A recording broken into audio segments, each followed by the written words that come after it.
Hello दोस्तों, कैसे हैं आप लोग। Good evening. मेरा नाम है हिमांशु सिंह। आज मैं आपको बताऊंगा बिजनेस लॉ में कैपेसिटी टू कॉन्ट्रैक्ट। ठीक है, चलिए शुरू करते हैं इस टॉपिक के बारे में। इंडियन कॉन्ट्रैक्ट एक्ट में बहुत छोटा सा टॉपिक है लेकिन इंपॉर्टेंट टॉपिक है। बहुत सारी किताबों में ये एक आध चैप्टर के अंदर ही दे देता, लेकिन हम इसको अलग से एक चैप्टर मान के पढ़ा रहे हैं। कैपेसिटी टू कॉन्ट्रैक्ट, इसका मतलब होता है कि कौन से ऐसे लोग हैं इंडियन कॉन्ट्रैक्ट एक्ट के अकॉर्डिंग जो कि कॉन्ट्रैक्ट करने में सक्षम है। किसको लॉ ने कहा है कि इनके अंदर कैपेसिटी मानी जाएगी कॉन्ट्रैक्ट करने की और इनके अंदर नहीं मानी जाएगी। या फिर हम दूसरी भाषा में कहें, कौन से लोग हैं जो इंडियन कॉन्ट्रैक्ट एक्ट के अनुसार कॉन्ट्रैक्ट करने की क्षमता रखते हैं। तो एक बार छोटा सा हम अपने हिसाब से मीनिंग बताएंगे, फिर आपको एक्ट के थ्रू पढ़ाएंगे, मतलब अधिनियम के थ्रू पढ़ाएंगे। चलिए आइए देखते हैं।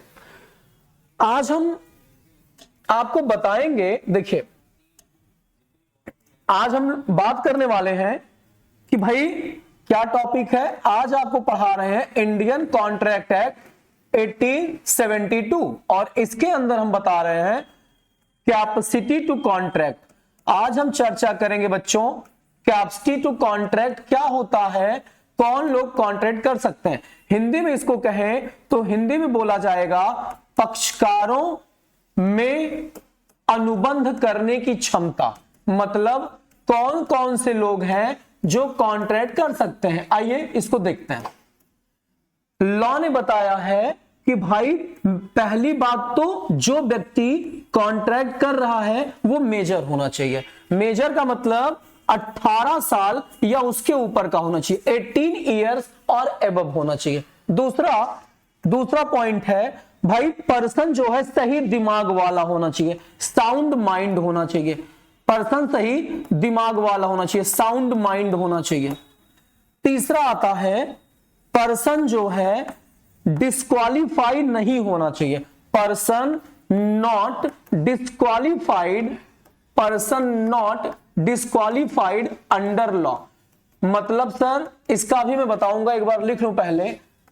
Person not disqualified under law मतलब यह है कि कोई विदेशी राजदूत, फॉरेन एम्बेसडर या फिर कोई इंसॉल्वेंट मतलब दिवालिया, या फिर कोई अपराधी मतलब कन्विक्ट, या फिर कोई मैरिड वुमेन, ये जो है कॉन्ट्रैक्ट करने के लिए लॉ ने इनको जो है डिस्क्वालीफाई कर रखा है।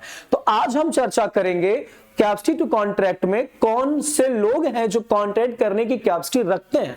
पहला, व्यक्ति जो 18 साल है उसके ऊपर होगा। दूसरा, जो सही दिमाग का होगा। तीसरा, जो डिस्क्वालीफाई नहीं होगा। लेकिन बात आती है तो सर कौन नहीं कर सकता है, तो इसी का उल्टा कर दो, माइनर नहीं कर सकता है। कौन नहीं कर सकता है? माइनर नहीं कर सकता, मतलब जो 18 साल के नीचे की एज का है। दूसरा, जो अनसाउंड माइंड है, मतलब जिसका दिमाग सही नहीं है, जैसे किसी का कोई मानसिक बीमारी है, कोई शराबी है, या कोई बेसुध व्यक्ति है जो हमेशा नींद में रहता है, तो उसको जो है वो कॉन्ट्रैक्ट नहीं कर सकता, अनसाउंड माइंड माना जाता है। अगला आता है पर्सन डिस्क्वालीफाई अंडर लॉ। यहां पर नॉट लिखा है, वहां डिस्क्वालीफाई कर देंगे। मतलब वो व्यक्ति जो अपराधी है, जो इंसॉल्वेंट है, मतलब दिवालिया है, जो फॉरेन एम्बेसडर्स है, ये लोग नहीं कर सकते हैं। तो मैं फिर से बता रहा हूं, मैंने ओवरऑल क्या बताया। वो व्यक्ति जो 18 साल है उसके ऊपर होगा, वो व्यक्ति जो सही दिमाग का होगा, वो व्यक्ति जो हमारे लॉ के द्वारा रोका नहीं गया होगा, जैसे कि कोई फॉरेन एम्बेसडर्स, जैसे कोई दिवालिया, कोई अपराधी, कोई मैरिड वुमेन, ये लोग जो है कॉन्ट्रैक्ट फिर कर पाएंगे। अगर इस कैटेगरी में आप पाओगे तो आप कॉन्ट्रैक्ट नहीं कर पाओगे। तो चलिए जरा हम लॉ के थ्रू अब एक्सप्लेन करते हैं। देखिए आज का टॉपिक है इंडियन कॉन्ट्रैक्ट एक्ट में कैपेसिटी टू कॉन्ट्रैक्ट, नाम लिख दिया गया है। ठीक है, हम पढ़ा रहे हैं meaning, capacity to contract topic की मीनिंग क्या है। According to section 11 of the Indian contract act, Indian contract act के सेक्शन 11 में बताया गया है, क्या बताया गया है every person is competent to contract, हर एक व्यक्ति जो है कॉन्ट्रैक्ट करने की क्षमता रखता है, लेकिन वो एज ऑफ मेजॉरिटी का होना चाहिए, मतलब उसकी जो एज है वो 18 साल है उसके ऊपर होनी चाहिए, मेजर होना चाहिए। दूसरा, वो सही दिमाग वाला होना चाहिए, मतलब साउंड माइंड होना चाहिए, स्वस्थ मस्तिष्क का। तीसरा, नॉट डिस्क्वालिफाइड, और लॉ के द्वारा डिस्क्वालीफाई नहीं होना चाहिए। डिस्क्वालीफाई कौन होता है? जो अपराधी है, जो दिवालिया मतलब इंसॉल्वेंट है, ये लोग डिस्क्वालीफाई है, तो ये नहीं होना चाहिए। फिर आता है इसका मतलब, it means following person are incompetent, अयोग्य है। कौन कौन से लोग हैं? मतलब नीचे बता रहा है कि कुछ लोग हैं जो अयोग्य हैं, जो कि मतलब कॉन्ट्रैक्ट नहीं कर सकते। कौन कौन लोग हैं? तो वही मेजर का उल्टा माइनर, साउंड माइंड का उल्टा अनसाउंड माइंड, और नॉट डिस्क्वालीफाइड का उल्टा डिस्क्वालीफाइड। तो आइए देखते हैं, एक बार आप इसका स्क्रीनशॉट लेकर के लिख लीजिएगा, नोट्स बन जाएगी आपकी, ठीक है। चलिए अब ये देखिए, तो मतलब ये लोग कॉन्ट्रैक्ट नहीं कर सकते। माइनर कौन? जो 18 साल की एज से नीचे है, ठीक है। दूसरा, अनसाउंड माइंड, जो सही दिमाग वाला नहीं है। तीसरा, पर्सन डिस्क्वालीफाइड अंडर लॉ, मतलब जो अपराधी है या जो इंसॉल्वेंट है, दिवालिया है, वो लोग नहीं कर सकते। समझ में आई बात? ठीक है। अब सबसे पहले देखो बच्चा, जो 18 साल है उसके ऊपर मेजर है, उसके बारे में लॉ ने कुछ नहीं बताया, लेकिन लॉ ने कुछ बातें माइनर के रिगार्डिंग भी बताई हैं, माइनर के संबंध में भी बताई हैं कि माइनर कौन है, माइनर क्या कर सकता है, क्या नहीं कर सकता है।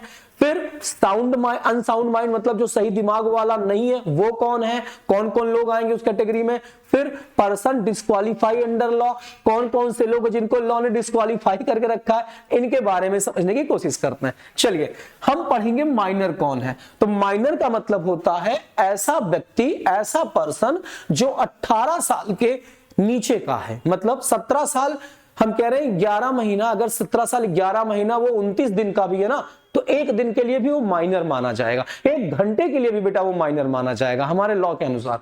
तो जो व्यक्ति 18 साल से नीचे है, जिसने 18 साल पूरा नहीं किया, उसे माइनर कहेंगे। इंग्लिश में क्या लिखा है? Any person who has not attained the age, मतलब कोई व्यक्ति जिसने 18 साल की एज को प्राप्त नहीं किया, वो बेटा माइनर है। फिर क्या कह रहा है? A minor has no capacity to enter into contract, मतलब माइनर के पास कोई भी कैपेसिटी नहीं है, कोई भी क्षमता नहीं है कि वो कॉन्ट्रैक्ट में किसी प्रकार का प्रवेश कर सके। फिर agreement made with minor is become void, कोई भी एग्रीमेंट आप माइनर के साथ करोगे तो वो व्यर्थ माना जाएगा। व्यर्थ का क्या मतलब होता है? वॉइड का क्या मतलब होता है?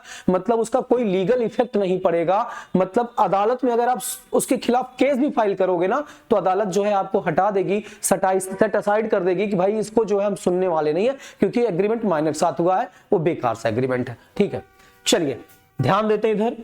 तो ये टॉपिक स्क्रीनशॉट लेकर के आप खींच करके लिख लीजिएगा, आगे देखते हैं। अच्छा, यहां मैंने छोड़ रखा भी केस लॉ समझाऊंगा आगे। चलिए, इफेक्ट ऑफ माइनर्स एग्रीमेंट। बच्चों अभी हम माइनर के बारे में पढ़ रहे हैं कि माइनर कौन है, उसका क्या प्रभाव हो, क्या एग्रीमेंट कर पाएगा कि नहीं कर पाएगा, अगर करता भी है तो क्या क्या नियम है, तो माइनर के एग्रीमेंट का क्या प्रभाव पड़ेगा वो देखते हैं। सबसे पहले लॉ में लिखा गया है rules about partnership. Rules about partnership मतलब साझेदारी के संबंध में नियम। कई जगह हेडिंग में लिखा है रूल्स रिगार्डिंग पार्टनरशिप, साझेदारी के संबंध में क्या नियम माइनर को लेकर बनाए गए।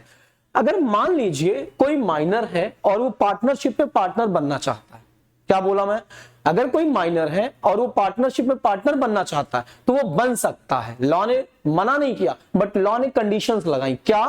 पहली बात तो उस पार्टनरशिप फर्म के जितने भी पार्टनर हैं, ऑल पार्टनर्स, जितने भी पार्टनर हैं उनका कंसेंट मिलना चाहिए, उनकी सहमति मिलनी चाहिए। सारे पार्टनर सहमत हो ये माइनर हमारे यहां पार्टनर बनेगा। दूसरा, सिर्फ प्रॉफिट में बनेगा। किस में बनेगा बच्चा? प्रॉफिट में। लॉस में पार्टनर नहीं बन सकता, क्योंकि माइनर के ऊपर कोई लायबिलिटी आप नहीं थोप सकते हैं, तो इसलिए माइनर सिर्फ प्रॉफिट में पार्टनर बनेगा और सारे पार्टनर का कंसेंट होना चाहिए, तो कंडीशंस पूरा होना चाहिए।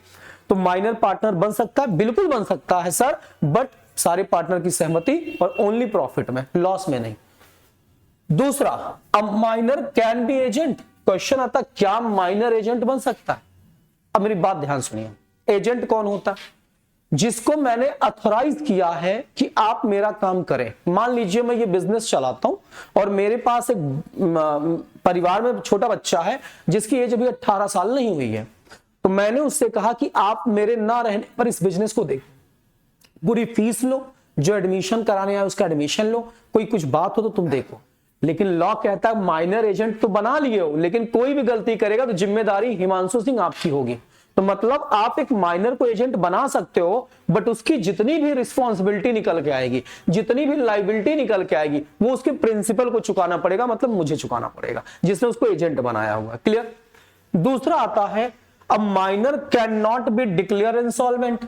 माइनर को आप इंसॉल्वेंट डिक्लेयर नहीं कर सकते हैं भाई, जब उसकी कोई लाइबिलिटी नहीं होगी, वो कॉन्ट्रैक्ट करने के लायक नहीं है, तो किसी प्रकार की कोई भी इंसॉल्वेंसी नहीं डिक्लेयर की जाएगी। तो मतलब माइनर किसी प्रकार की जब लाइबिलिटी नहीं चुका सकता, लोन नहीं ले सकता, तो इंसॉल्वेंट कहां हो जाएगा। मेरी बात समझ में आई। अगला, in case of necessities agreement, agreement is valid. अगर ये बात याद रखना, अगर कोई माइनर है और उसने अपने जीवन की आवश्यकताओं के लिए एग्रीमेंट किया है, तो वो एग्रीमेंट वैलिड माना जाएगा। फॉर एग्जाम्पल, मिस्टर ए है जो कि माइनर है, 18 साल की एज से कम है। मिस्टर बी है जो कि बेटा 18 साल से ज्यादा है, मेजर है। ठीक है, यहां मेजर है, एम का मतलब मेजर, एम का मतलब माइनर। अब ए के परिवार में कोई इतना सक्षम नहीं है कि जो ए को पढ़ा सके, लिखा सके, लेकिन बी ने इस व्यक्ति को कहा, ए को, कि मैं तुम्हें पढ़ाऊंगा, लिखाऊंगा, एक अच्छा व्यक्ति बनाऊंगा, शादी करूंगा, तुम्हें खाना दूंगा, पीना दूंगा, जो भी है, जो आवश्यक है जीवन के लिए। और ये मान जाता है, बी इसको पूरी चीज सप्लाई करता है, सब समय के साथ देता है, और ये एक अच्छा व्यक्ति बन जाता है बाद में। अब लॉ कहता कि ये नेसेसिटीज के लिए तुमने जो एग्रीमेंट किया है, अपनी प्रॉपर्टी से कुछ पैसा तुम बी को दे सकते हो जब बी मांगेगा। तो मतलब अगर किसी माइनर ने अपनी नेसेसिटीज के लिए, जो आवश्यक है जीवन के लिए, खाना, कपड़ा, मकान, शिक्षा और शादी भी, तो बेटा इसके लिए अगर किसी ने सप्लाई आपको कर रखा है, तो वो आपकी प्रॉपर्टी से लेने का पूरा हक रखता है, जितना उसने खर्चा किया हुआ है। समझ में आई बात। ठीक है, तो माइनर नेसेसिटी एग्रीमेंट कर सकता है और वो वैलिड माना जाएगा। इसके अलावा कोई भी एग्रीमेंट उसका वैलिड नहीं माना जाएगा। समझ में आई बात। और या तो वैलिड भी है तो ये इस तरीके के नियम फॉलो करने पड़ेंगे। फिर चलिए इसको मिटा दें, वरना कंफ्यूजन आपको होगी, थोड़ा सा हम इसको हटा दें। ठीक है, नहीं तो आप लोग लिखेंगे तो उल्टा सीधा लिख डालेंगे, क्योंकि पीपीटी से ना पढ़ा के मैंने मैन्युअली अपने हैंड राइटिंग से लिखा हुआ है, तो इसलिए ध्यान दें। ठीक है, चलिए अब फिर आता है minor parents will not be liable. Question, अगला जो रूल है, minor parents will not be liable. Minor के जो गार्जियन हैं, मम्मी पापा हैं, वो लाइबल नहीं होंगे। मान लो मैं 18 साल से नीचे का हूं, अभी मेरी एज मेजर नहीं पहुंची है, मैं किसी के साथ एग्रीमेंट करके चला आया, तो उसके लिए मेरे मम्मी पापा लाइबल नहीं हो। समझ में आई बात। हाँ, लेकिन अगर मेरे मम्मी पापा के सामने कोई मतलब मेरे मम्मी के पापा के सामने मैं किसी के एग्रीमेंट कर रहा हूं, मेरे मम्मी पापा खड़े हैं और वो बोल नहीं रहे, तब फिर वहां पर मेरे मम्मी पापा जिम्मेदार होंगे। और जनरली अगर मेरे मम्मी पापा नहीं है वहां पर और मैं किसी के साथ एग्रीमेंट करके आया, तो फिर मेरे पेरेंट्स लाइबल नहीं होंगे मेरे किसी भी एग्रीमेंट के लिए, क्योंकि मेरे साथ किया गया एग्रीमेंट वैसे भी बेकार है, वाइड है, बट मेरे मम्मी पापा को उसमें जिम्मेदार नहीं ठहराया जा सकता। ये लॉ ने माइनर के लिए छूट दे रखा है। अगला, agreement made with minor become wide. याद रखना, कोई भी एग्रीमेंट अगर आप माइनर के साथ करते हो बेटा, तो व्यर्थ मान लिया जाता। व्यर्थ का मतलब होता है नॉट एनफोर्सिएबल बाय लॉ, मतलब अदालत में, कोर्ट में वो लागू नहीं होगा, परिवर्तनीय नहीं होगा, वो शुरू से बेकार है। जैसे मान लीजिए कि एक माइनर है और उसको आपने मोबाइल बेचने के लिए कहा कि ठीक है तो मेरी मोबाइल खरीद लो 5000 में, और वो रेडी हो जाता है, 3000 रुपया देकर के 2000 नहीं देता है, मान लो कल को 2000 देता भी नहीं है, तो कोर्ट में अगर आप केस करते हैं ना, तो कोर्ट कहेगी ये तो बेकार एग्रीमेंट था, व्यर्थ एग्रीमेंट था, माइनर के साथ किया गया एग्रीमेंट व्यर्थ होता है। अब आप 2000 रुपया नहीं ले सकते उससे, कोर्ट उसको बरी कर देगी, छोड़ देगी। समझ में आई बात। तो लॉ ने कहा कोई भी एग्रीमेंट माइनर के साथ अगर करोगे तो व्यर्थ मान लिया जाएगा। लेकिन एक बात और लॉ ने कहा है कि अगर कोई व्यक्ति है जो ये जानता है कि हम माइनर और एग्रीमेंट करेंगे तो हमारा लॉ कुछ नहीं करेगी, सब बेकार एग्रीमेंट मान लिया जाएगा, हम तो बच जाएंगे, तो लॉ ने कहा अगर जानबूझ के तुम इसका फायदा उठाओगे तब दिक्कत हो सकती है। ठीक है, लॉ ने ये भी बात कही है। चलिए हमारे भारत में क्या होता है, आए दिन अक्सर जो क्रिमिनल केसेस वगैरह बेटा होते हैं माइनर से कराए जाते हैं। क्यों? क्योंकि उनको 4-6 महीने की जेल होगी, बहुत होगा वो जुवेनाइल वगैरह रखे जाएंगे, फिर छोड़ दिए जाएंगे। यही तो प्रॉब्लम है ना। तो माइनर को लेकर के अभी कुछ दिन पहले आपने पढ़ा होगा वो जो निर्भया रेप केस हुआ था बेटा दिल्ली में, उसमें आपने देखा होगा मेनका गांधी जी जो सांसद थी पिछली बार तक, मतलब सुल्तानपुर से भाजपा से, उन्होंने आवाज उठाई थी कि 16 साल तक के बच्चे को मेजर, 16 साल के ऊपर जो उसको मेजर डिक्लेयर कर दिया जाए, क्योंकि 16 साल के ऊपर के बच्चों की हरकतें मेजर वाली हो जाती हैं। अब तो खैर 10 वालों की हरकतें मेजर वाली लगती हैं, लेकिन वो उनका जो कहना था ठीक था, बट गवर्नमेंट ने इस पे कोई स्टैंड नहीं लिया। समझ में आई बात? तो माइनर को लेकर के काफी छूट दिया गया, बट इसका गलत फायदा लोग उठाते हैं। आगे आइए। अच्छा एक बात और बेटा, रुक जाते हैं, इसका केस लॉ पढ़ लेते हैं। इसी में केस लॉ है, agreement made with minor become wide. कोई भी एग्रीमेंट माइनर के साथ अगर किया जाएगा तो वो बेकार है, व्यर्थ है। ऐसा एक केस हुआ था भारत में, उसमें निर्णय दिया गया था, फैसला दिया गया था अदालत के द्वारा। केस का नाम देख लेते हैं, कौन सा केस है, इसी टॉपिक से रिलेटेड है। तो केस का नाम है मोहरी बीबी वर्सेस धर्मोदास घोष। मोहरी बीबी वर्सेस धर्मोदास घोष। अभी मैं इसको सही से लिखता हूं अगले पेज पे, टेंशन मत ले, बस केस का नाम जान लें। Minor agreement made with minor become wide, इसका ये जो केस है इसका नाम है मोहरी बीबी वर्सेस धर्मोदास घोष। आइए देखते हैं इस केस में क्या हुआ था। हेडिंग क्या है, माइनर, एक मिनट, थोड़ा सा हम कुछ और सोच रहे हैं, लिख कुछ और है, ठीक है, एक minute. Agreement made with minor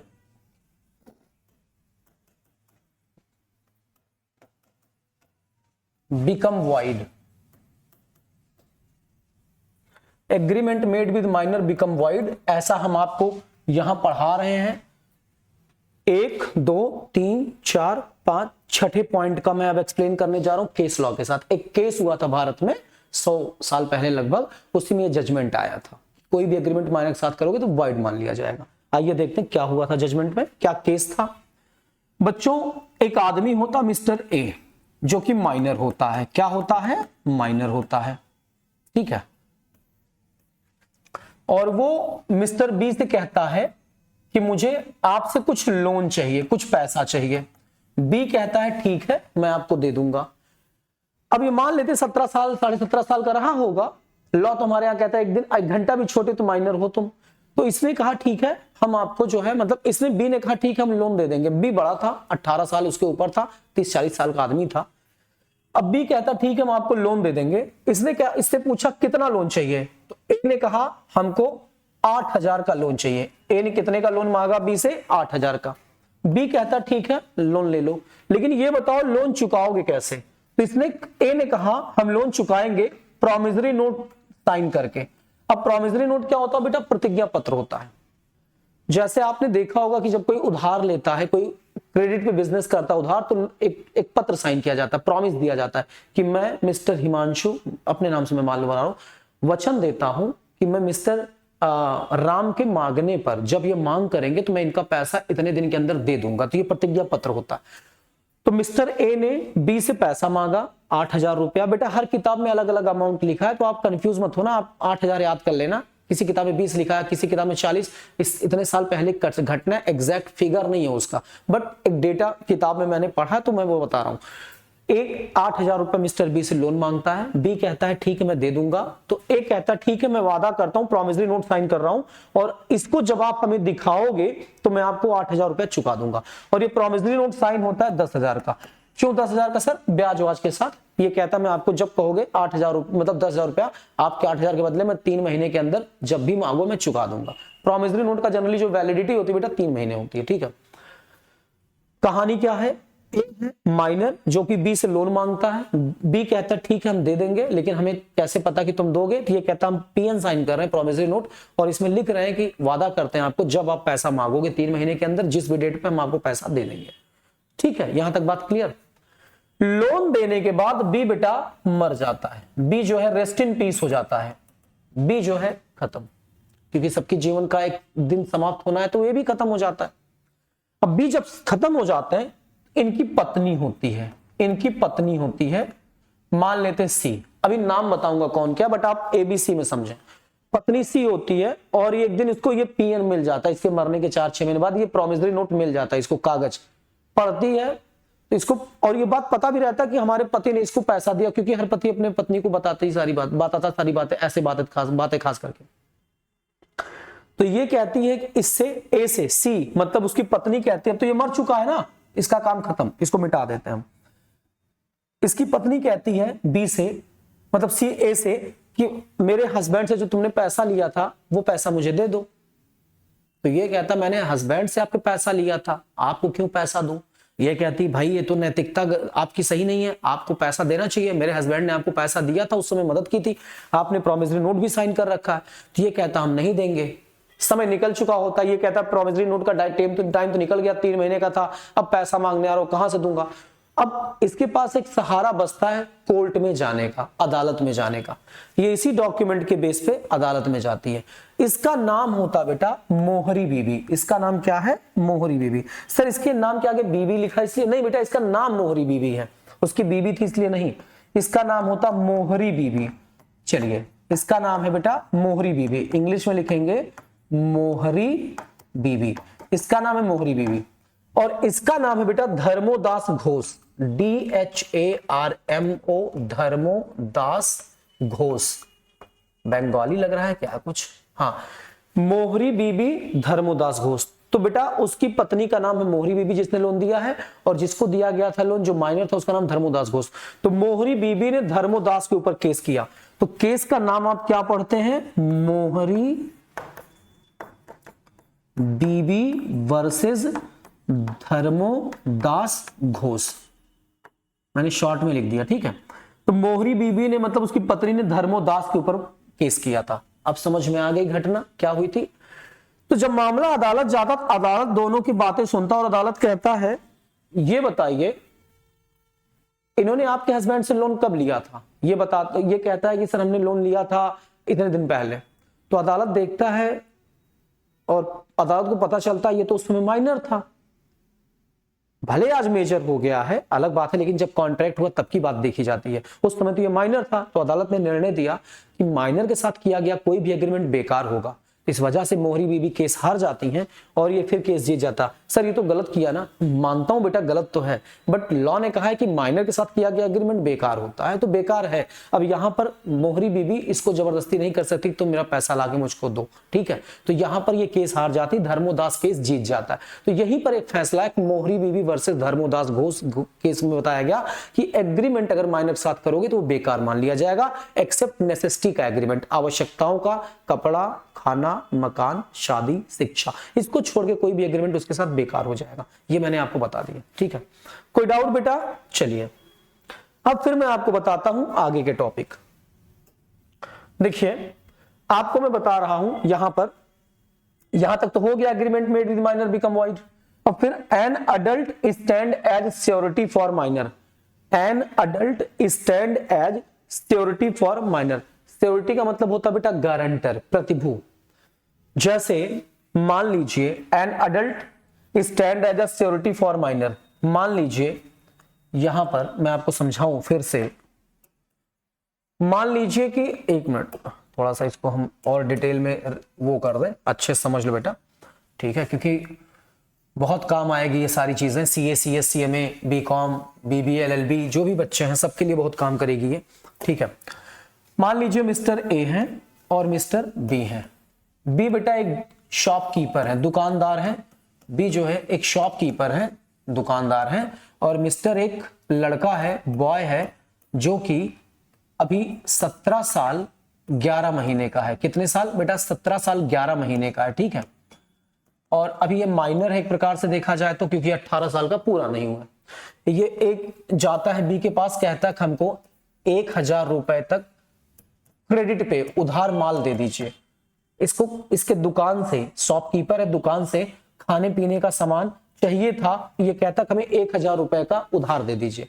B कहता है कि हम आप कैसे दे दें, आप तो बच्चे हैं, कल को हमारा पैसा दे कि ना दे। तो वहीं पर मिस्टर हिमांशु निकल रहे थे, मतलब मैं निकल रहा था, मान लो मेरा ये परिचय का लड़का है और इसने मुझे बुलाया, अंकल ये मुझे पैसा सामान नहीं दे रहे हैं, तो इसका मतलब ये नहीं मैं इसको थप्पड़ मार के दे दूंगा कि मैं गली का जो है माफिया हूं, ऐसा नहीं है।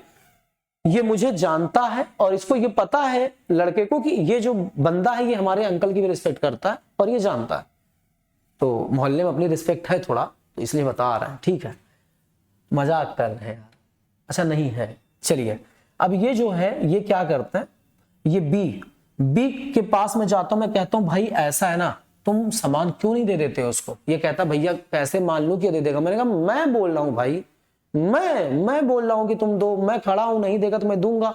तो यहां पर ये माइनर था, लेकिन मैं मेजर हूं, मैं 18 साल के ऊपर हूं, तो मेरी उम्र 32-33 के ऊपर जा रही है, तो मैं मेजर हूं। तो वही कह रहा लॉ कि माइनर के लिए कोई भी मेजर गारंटर बन सकता है, सिक्योरिटी बन सकता है, तो मुझे सिक्योरिटी कहा जाएगा। क्या कहा जाएगा बेटा? सिक्योरिटी। में कॉन्ट्रैक्ट ऑफ गारंटी में इसे अच्छे समझाऊंगा, बट आप जानो कि ये माइनर था, इसके लिए मैं सिक्योरिटी बन सकता हूं, बट मुझे मेजर होना चाहिए। तो किसी भी माइनर के लिए जो मेजर व्यक्ति है 18 साल के ऊपर है, वो सिक्योरिटी के रूप में खड़ा हो सकता है। अब समझ में आई बात? क्लियर हो गया? चलिए, तो यहां तक कि हमने सारे पॉइंट बेटा कवर अप करा लिए हैं, स्क्रीनशॉट लेकर के आप लिख सकते हैं, कोई डाउट हो तो दोबारा पूछ सकते हैं। अब बेटा माइनर का टॉपिक खत्म हो गया, अब अनसाउंड माइंड कौन होता है? तो अनसाउंड माइंड कौन है? जो सही दिमाग से नहीं है। कौन लोग हैं सही दिमाग से नहीं होते हैं? जिनका दिमाग सही नहीं है। ल्यूनेटिक, मतलब कभी जिसका दिमाग सही हो जाए कभी नहीं, डिसबैलेंस होता रहे, जैसे गजनी की तरह, तो वो लोग कॉन्ट्रैक्ट करने के लायक नहीं है, लॉ ने कहा है। इडियट, मूर्ख, जो बहकी बहकी बातें करे संतोष पागल की तरह, तो वो कॉन्ट्रैक्ट करने के लायक नहीं माने जा सकते। अगला मेंटल डिके, जिनका दिमागी बीमारी है। दिमागी बीमारी मतलब जो शुरू से ही दिमाग से बीमार है या बाद में किसी डिप्रेशन में जाकर के सही सोच नहीं सकते, विवेक नहीं रह गया। अगला शराब पीने वाला, ड्रंकर्ड, दारूबाज, ये लोग बेटा माना जाता है। दारूबाज वगैरह भी कॉन्ट्रैक्ट करने के लायक नहीं माने जाते। पता लगा रात में पी करके पूरा प्रॉपर्टी लिख दिया, सुबह कह रहे हैं तो हम तो पिए थे, तो खराब हो गया ना। तो ये लोग बेटा अनसाउंड माइंड है, ये लोग कॉन्ट्रैक्ट नहीं कर सकते। अनसाउंड माइंड के बारे में मैंने बताया, ठीक है। पूरी वीडियो लास्ट तक देखेंगे तभी मजा आएगा। अगला पर्सन कौन है जो डिस्क्वालिफाइड अंडर लॉ? ऐसे कौन से व्यक्ति हैं जिनको लॉ ने डिस्क्वालीफाई करके रखा है कि ये लोग कॉन्ट्रैक्ट नहीं कर सकते? 3 लोगों को पढ़ना था, minor, unsound mind, person disqualified. और कौन कर सकता है? मेजर कर सकता है, सही दिमाग का कर सकता है जो व्यक्ति, और जो डिस्क्वालीफाइड ना हो, ठीक है। तो आपको ये बताना है कौन पर्सन डिस्क्वालीफाइड होते हैं। एलियन एनिमी, हमारा कोई विदेशी शत्रु है। जैसे मान लो हमारा पाकिस्तान से बेटा युद्ध चल रहा है और हमने पाकिस्तान के व्यापारी से कह दिया कि हमें 5 क्विंटल बादाम तुम भेज दो, तो अब वो हमारा विदेशी शत्रु है। हम जो भी पेमेंट करेंगे वो उसके देश में जाएगा जो हमारे देश के खिलाफ यूज करेगा। तो इसलिए कोई भी हमारा एलियन एनिमी है जिसको हमारी गवर्नमेंट ने डिक्लेयर कर दिया कि हमारा शत्रु है, हालांकि पाकिस्तान हमारा शत्रु देश नहीं है, ऐसा कहीं भी डिक्लेयर नहीं किया गया कि वो हमारा एनिमी है, बट अगर कोई देश है जो एनिमी डिक्लेयर हो चुका है तो उसके साथ हम कॉन्टैक्ट नहीं कर सकते हैं, वो डिस्क्वालीफाई है, ठीक है। फॉरेन एम्बेसडर, बेटा विदेशी राजदूत। आपने देखा होगा कि हमारे इंडिया में अमेरिका से, जापान से, कनाडा से रिप्रेजेंटेटिव आते हैं। जैसे अमेरिका ने अपना रिप्रेजेंटेटिव इंडिया में भेजा होगा, वो उनका एम्बेसी होगा, राजदूत होगा, वहां पर वो होंगे। अब वो हमारे देश में है तो हम उनसे कॉन्ट्रैक्ट कर लें, तो मतलब हमने अमेरिका से कॉन्ट्रैक्ट कर लिया। अगर कोई गलती होती है उसको हम जेल में डालेंगे तो मतलब हमने अमेरिका को जेल में डाला, तो यहाँ पर रेपुटेशन खराब हो जाएगी इंटरनेशनल लेवल की। तो इसलिए हम बेटा इंटरनेशनल रिलेशन बनाने के लिए हम फॉरेन एम्बेसडर से कॉन्ट्रैक्ट नहीं कर सकते हैं, क्योंकि हम उसको जेल में नहीं डाल सकते अगर कुछ गलत हुआ तो। अगला कन्विक्ट, कोई अपराधी है, ऑलरेडी कोर्ट ने उसको अपराधी डिक्लेयर कर दिया है, मर्डर कर रहा है, कत्ल कर रहा है, मतलब एक ही बात हो गई, अपराध कर रहा है, चोरी कर रहा है, डकैती कर रहा है बेटा, तो वो जो है फ्रॉड कर रहा है, तो वो कॉन्ट्रैक्ट करने के लायक नहीं है। मैरिड वुमेन, सर ये क्यों बेटा?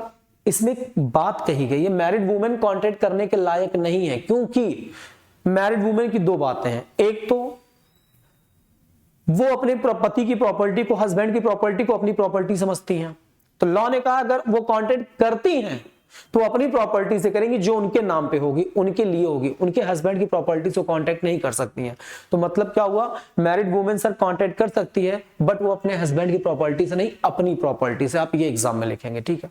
अगला आता है इंसॉल्वेंट, जिसके पास पे करने की क्षमता ही नहीं है, जिसके पास लायबिलिटी चुकाने की औकात ही नहीं है, पैसा ही नहीं है, तो वो कहां से कॉन्ट्रैक्ट करेगा। मान लो कल को कोई और लायबिलिटी आ गई तो कहां से देगा। तो लॉ ने कहा ये लोग जो है कॉन्ट्रैक्ट नहीं कर सकते। तो फिर से देखिए बेटा, पूरी बात पढ़िएगा। छोटा सा चैप्टर था, इजी टॉपिक था। अगले चैप्टर में हम बताएंगे फ्री कंसेंट के बारे में, इंडियन कॉन्ट्रैक्ट एक्ट का फ्री कंसेंट टॉपिक बताएंगे अच्छे से। बट आज आप इतना जान लीजिए कि कौन लोग कॉन्ट्रैक्ट कर सकते हैं। Major, sound mind, person not disqualified under law. कौन नहीं कर सकता? माइनर, और उसके साथ जो है अनसाउंड माइंड और पर्सन डिस्क्वालिफाइड अंडर लॉ, ये नहीं कर सकते। माइनर कौन है? जो 18 साल से कम का है। माइनर के बारे में कुछ बातें बताई गई कि माइनर पार्टनरशिप कर सकता है। मैंने ये भी बताया कि बट सारे पार्टनर का कंसेंट होना चाहिए, प्रॉफिट में पार्टनर बनेगा। माइनर के साथ किया गया एग्रीमेंट वाइड है, जिसमें मैंने केस बताया मोहरी बीबी वर्सेस धर्मोदास घोष, और भी सारी बातें मैंने उसकी बताई। फिर मैंने बताया अनसाउंड माइंड कौन होता है और कौन डिस्क्वालिफाइड अंडर लॉ होता है। इतनी बातों को बताने के बाद मैं यहां पर आपके साथ जो है आज विराम लगाऊंगा, क्लास को खत्म करूंगा। थैंक यू बच्चों, ऐसे बने रहिए और सबको शेयर करते रहिए, सब्सक्राइब करते रहिए, और आपको क्विक रिवीजन, क्विक क्लासेस मिलती रहेंगी जिसमें आपको पूरी क्लास बताई जाएगी। Thank you. ओके।